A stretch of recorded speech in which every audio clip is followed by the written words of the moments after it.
we have examples of wet nurses who were clearly very distressed to have to use their milk to feed another child rather than their own.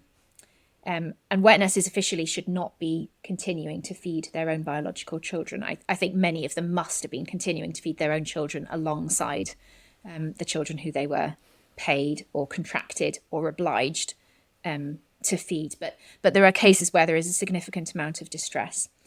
There are also cases, though, where we see amazing emotional bonds developing between the children and the wet nurses. And one of the ways that we can kind of get at that sort of history is through will evidence. So examples in wills where people are leaving something special to the woman who wet nursed them when they were little. That's a really moving insight into the ways in which these relationships might actually have endured. There's also a really interesting case which has been worked on in detail by Erin Maglacki of women employed as wet nurses in the areas in the countryside around Florence, in particular in Italy. So the Foundling Hospital in Florence, which was the institution for children whose parents couldn't afford to look after them or whose parents had died, so babies would just be left at the Foundling Hospital. It would employ wet nurses from the countryside around Florence to nourish those children until they were a certain age, and then they'd be brought back to the Foundling Hospital.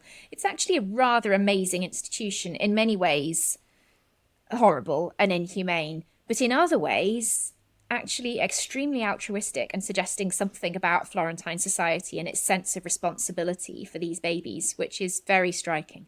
Anyway, the women who were wet nursing these children, it seems possible that in some cases they were actually the mothers of the children who'd been left at the hospital, who couldn't afford to keep them themselves, and who would then try to kind of wangle it so they would then get their own child back to wet nurse. The hospital is very, very keen to make sure that this doesn't happen. So they do what they can to ensure that children are being sent to different wet nurses other than their biological mothers, because they don't want people, what they see as kind of exploiting the system. But these mothers come up with all kinds of strategies.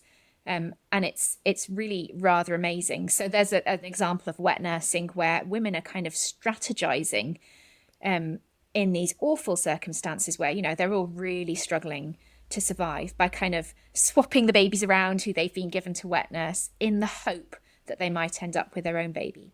And of course, it tells us something really important as well about the idea of paid and unpaid labour, which I think is something that feminists now are still trying to think about, that breastfeeding is essentially unpaid labour.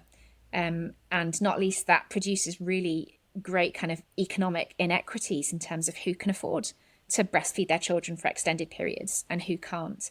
And that question then of paid and unpaid labour is sort of shaping the ways in which these women are dealing with it in the countryside around medieval Florence too, in really amazing ways.